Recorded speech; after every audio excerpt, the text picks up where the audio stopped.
정말 이제 어깨도 좀 펴게 됐고 당당하게 살게 됐는데, 사람들이 어떤 사람인지를 다시 한번 여기서 우리에게 확연하게 보여줍니다. 함께 보시면서 우리는 어떻게 이런 상황에서 대처하나 한번 비교해 보는 시간 되기를 바랍니다. 오늘 함께 읽었던 말씀 17절을 잠깐 다시 한번 보면, 그렇게 하나님께서 너희들은 대단한 사람들이야 라고 말씀하셨음에도 불구하고, 아멘 했음에도 불구하고 혹시 마음속에 이렇게 말할 수 있습니다. 그래도 이 민족들이 몇 개 족속이에요? 7개 족속이고 숫자도 우리보다 훨씬 많으니까 하나님께서 쫓아내주신 것도 아니고 우리한테 쫓아내시라고 말씀하셨는데 쫓아낼 수 있을까 하는 생각이 들겠어요, 안 들겠어요? 들지요. 아멘 했지만 현상을 딱 보면, 지금 일어난 상황을 보면 글쎄 하는 생각을 할 수 있는 게 사람들의 마음입니다. 그걸 하나님이 너무 잘 아시는 거예요. 그런 마음들을 딱 하나님이 아시고 뭐라고 말씀하세요? 너희는 기억해라 이렇게 말씀하십니다. 그러면서 이렇게 말씀하십니다. 그들을 뭐 하지 말라? 두려워하지 말라. 내 하나님 여호와께서 지난날 바로와 온 애굽에 행하신 것을 어떻게 해라? 한번 잘 기억해 봐라. 그때 너희들이 너희들의 능력으로 했니? 너희들의 능력으로 빠져나왔고 10가지 재앙을 체험했고 홍해물이 갈라지는 걸 봤고 뭐 만나와 메추라기가 나오는 걸 봤고 뭐 이런 것들을 너희들이 한번 잘 생각해 봐라. 너희들이 했니? 라고 말씀을 하십니다. 누가 하셨어요? 하나님이 하셨죠. 그러면 또 말씀하십니다.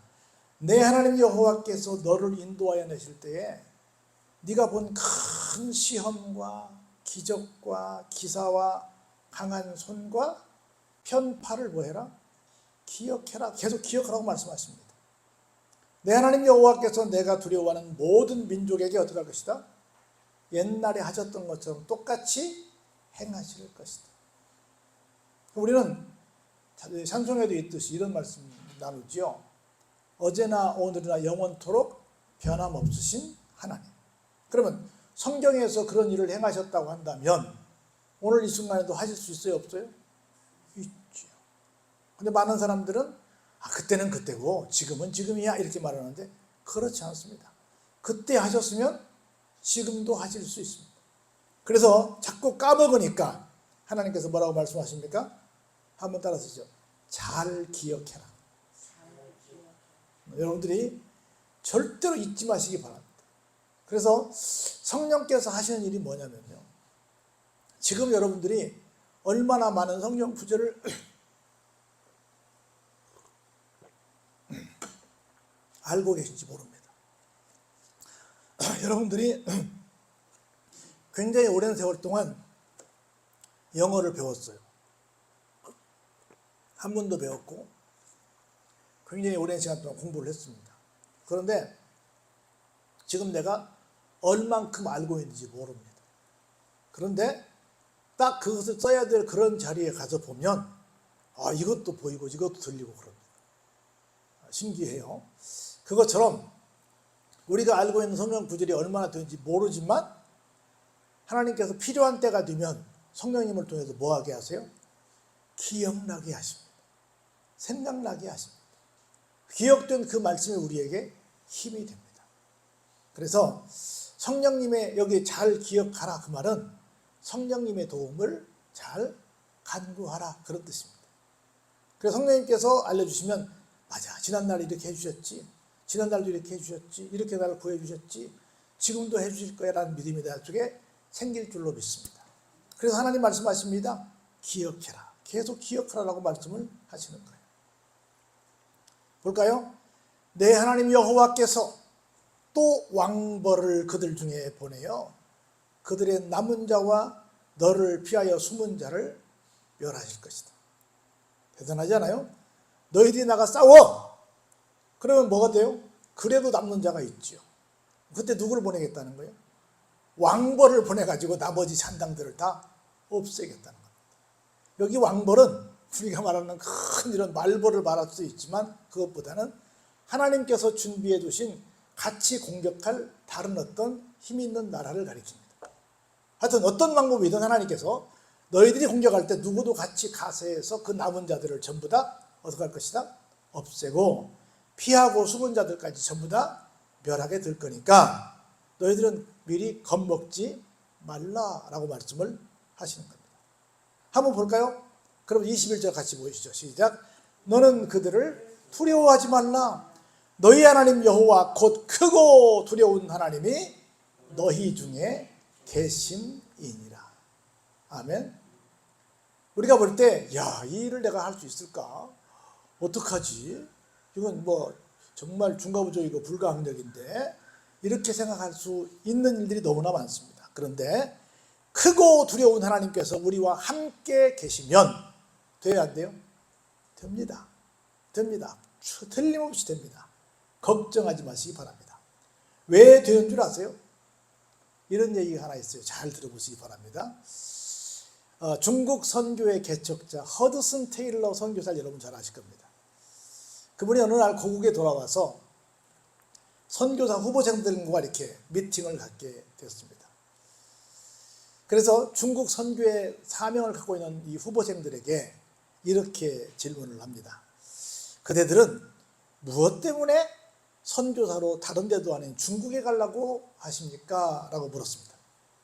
그 중에 한 사람이 중국에 있는 수많은 영혼들이 멸망을 향해 달려가고 있기 때문에 그들을 건지기 위해서 갑니다. 이렇게 답변을 했습니다. 그러자 또 한 사람이 대답을 합니다. 중국을 변화시킬 수 있는 유일한 길은 복음밖에 없기 때문입니다. 그렇게 대답을 했습니다. 허드슨 테일러는 여러분들이 말하는 것은 다 맞긴 합니다.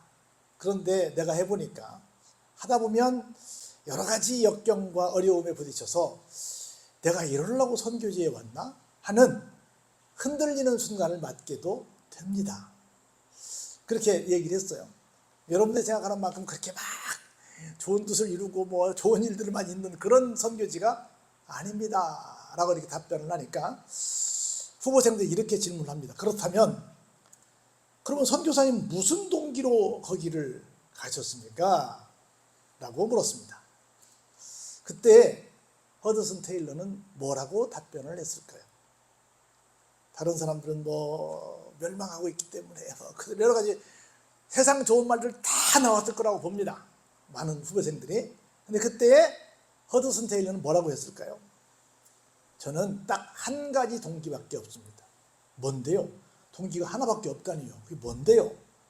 그랬더니 저는 그들을 사랑해서입니다. 라고 답변을 했다고 합니다. 어때요? 기가 막히게 멋있는 말도 중요하지만 뭐가 제일 중요하겠어요? 그들을 사랑해서. 하나님께서 이렇게 기가 막힌 말씀, 오전에 이어 오후까지 이렇게 함께 살펴보는 말씀인데 왜 이렇게 우리를 해주신다고요? 우리를 사랑하셔서. 두 가지 조건이 아침에 나왔잖아요. 첫 번째는 우리를 사랑하셔서. 두 번째는 뭐 때문에? 조상들에게 약속하신 그 맹세를 이행하시기 위해서. 조상들에게 약속하신 그 맹세는 우리에게 뭐겠어요? 기록된 성경 말씀이죠. 말씀에 약속을 해 놓으셨으니 그렇게 해 주시겠다는 겁니다. 볼까요? 기가 막힌 말씀이 이 속에 숨겨져 있습니다. 22절 볼까요? 내 하나님 여호와께서 이 민족들을 내 앞에서 어떻게 쫓아내신다고요? 조금씩 쫓아내신대요. 아유, 하나님 답답해 죽겠어요. 하시려면 한 번에 싹 밀어버리세요. 뭘 조금씩 쫓아내요. 그러면서 또 이렇게까지 부탁을 하십니다. 너는 그들을 어떻게 해라? 급히 멸망시키지 마라. 아니 어차피 주시기로 하신 거 있으면 화끈하게 주십시오. 이렇게 얘기할 것 같은데 하나님은 그 뒤에 이렇게 말씀하십니다. 너희 인구가 많지 않아서 지금 당장 모든 땅이 빈 땅이 돼버리면 너희들이 못 산다. 그럼 거기 뭐만 들끓는다? 들짐승들만 들끓어서 결국은 너희들이 어떻게 된다? 해를 입게 된다. 여러분 생각해 보세요. 예를 들어 서울에 지금 1000만 명이 삽니다. 그런데 1000만 명이 살다가 서울 인구 너무 많아. 그래가지고 사람들이 빠져나온다고 생각을 해보세요. 그리고 한 100만 명이 됐다. 그래서 900만 명이 살던 곳이 사람들이 안 살게 됐다라고 생각해 보시면 이거 널널하겠어요, 편하겠어요 이렇게 생각을 하시겠죠. 만일에 빈 공간이 된다고 생각해 보세요. 시간이 흐르면 계속 번개가 칩니다. 그럼 어느 순간 피레침들이 기능을 다 상실해서 그 번개로 인해서 건물에 큰 타격을 입습니다. 또 물을 계속 안 쓰면, 물이 그대로 있으면 녹이 납니다. 그럼 파이프라인이 터집니다. 그리고 온갖 곳에서 사람들이 안 쓰면, 여러분이 다 아시다시피 다 무너지게 생긴 시골집도 사람이 살면 안 무너지는데, 괜찮은 집도 사람이 안 살면 어떻게 돼요? 무너집니다. 그러면 그 화려했던 모든 것들이 다 어때요? 막 무너지기 시작합니다. 사람이 10분의 1로 줄었으니까 편할 것 같은데 막 무너지기 시작해요. 그러면 거기에 막 오만 것들이 들어오기 시작합니다. 그러면 그 동네에 살만하겠어요? 살지 못하겠어요? 살 수 없는 땅이 됩니다. 그 사람들만 아니에요. 다 모두가 살 수 없는 땅이 되고 맙니다. 막 팽창돼서 포화 상태가 되는 것도 문제이긴 하지만 사람들이 확 빠져나가는 것도 문제입니다. 그래서 아직 인구가 다 차지 않았는데 7개 족속이 다 막 자기보다 훨씬 더 많은 숫자들이 살고 있었는데 한 번에 싹 나가버리면 어때요? 들짐수밖에 안 오지요. 이런 일이 생기기 때문에 우리가 볼 때는 빨리빨리 그냥 화끈하게 했으면 좋겠는데 하나님은 더 깊은 생각을 하시고 계신 거예요. 그런데 보세요. 내 하나님 여호와께서 그들을 어때요? 너에게 넘기시고 그들을 어떻게 하겠습니까? 크게 혼란하게 하여 마침내 어때요? 진멸하십니다. 이 말씀 생각하면 뭐가 생각이 나요? 성경에서 어떤 사건이 생각이 납니까? 기드온의 300명 군사가 생각났죠. 기드온의 300명 군사가 싸웠어요? 아니죠. 포회하고 있다가 항아리 쪽에 횃불을 들고 있다가 깨트리면서 지번에 딱 들고 외쳤잖아요. 그랬더니 어떻게 됐어요? 자기들끼리 자중질환 나서 끝나버렸잖아요. 그것처럼 하나님께서 하나님의 방법대로 자기들을 뭐하게 해요? 그들을 혼란케 하신다는 거예요. 지금 우리나라가 너무 혼란합니다. 여러분 기억하세요? 어떤 싸움도 싸우면 승자가 없습니다. 싸우면 내가 이겼을 것 같죠? 아니요. 싸움은 다 패자입니다. 부부싸움 이기면 여러분 싸우면 자기 이깁니까? 자식하고 싸우면 이깁니까? 누구랑 싸우면 이겨요? 여러분 싸워서 이기는 사람이 있어요? 못 이깁니다. 싸움은 다 둘 다 패자예요. 그래서 혼란은 뭐예요? 너 죽고 나 죽자는 거예요. 지금 뭐 하겠다고 막 얼마나 시끄러워요? 토요일마다 주일마다 서울은 항상 데모하고 시끄럽고 좋은 일 하는 것 같은데 이게 혼란으로 가면 어떻게 돼요? 모두 다 죽습니다. 뭘 말하는지는 알겠는데 혼란은 공멸이에요. 그들을 혼란케 해서 하나님이 그들을 진멸시킨다는 겁니다. 그러니까 그들의 왕들을 너의 손에 넘길 것이다. 너는 그들의 이름을 어떻게 해요?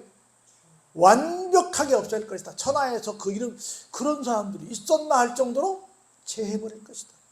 한번 같이 읽어보시죠. 시작. 너를 당할 자가 없이 내가 마침내 그들을 진멸하리라. 한번 따라서 해보죠. 나를 당할 자가 없다. 할렐루야. 하나님 말씀하십니다. 너를 당할 자가 없다. 그 말은 내 입장에서 볼 때는 하나님께서 나에게 나를 당할 자가 없다고 말씀을 하시는 거예요. 그런 거로 너는 그들이 조각한 신상들을 어떻게 해요? 불사르고. 기가 막힌 말씀이 이어져요. 그 신상들에게 입힌 뭐가 있어요? 은도 있습니다. 금도 있습니다. 그걸 볼 때 막 부시면서도 야 저거는 좀 아까운데 저 금은 좀 아까운데. 우리 옛날에 그래 얘기했어요. 63빌딩에 여러분 석양에 비면 어때요? 색깔이 노랗잖아요. 실제 금가루 뿌렸다고 그러잖아요. 뭐 믿거나 말거나. 그런 사람들이 가가지고 그걸 좀 긁을까? 이런 말을 농담으로 많이 했잖아요. 그것처럼 신상들은 볼 때 다 어차피 불태 없지는데 가만히 보니 뭐가 있어요? 은도 있고 금도 있어. 우리 사모님이 얼마 전에 옛날 씌웠던 일을 뺐어요. 그래서 어디 팔아줬더니 15,000원 나왔대. 그래갖고 나한테 15,000원 용돈이라고 나한테 주더라고. 순간에 그렇게 헌 이빨 삽니다 이런 데 나오잖아요. 그래서 그런 것처럼 사람들이 볼 때 아이고 저거 뭐 할 수 있잖아요. 그런데 뭐 하지 말래요? 탐내지도 말고 취하지도 말아라. 그것으로 말미암아 뭐에 걸려요? 올무에 걸리고 이것은 하나님을 가증히 여기는 꼴이 된다는 겁니다. 그래서 이렇게 말씀합니다. 너는 가증한 것을 어떻게 하지 마라. 어떻게 하지 마라? 내 집에 들이지 마라. 그것과 함께 너도 진멸당할 수 있다. 너는 그것을 멀리하며 어떻게 해라? 심히 미워해라. 그것은 진멸당하게 될 것이다. 철저하게 시종일관 뭐라고 말씀하세요? 절대로 하나님께서 말씀하신 대로 온전한 순종을 해라 라고 하는 겁니다.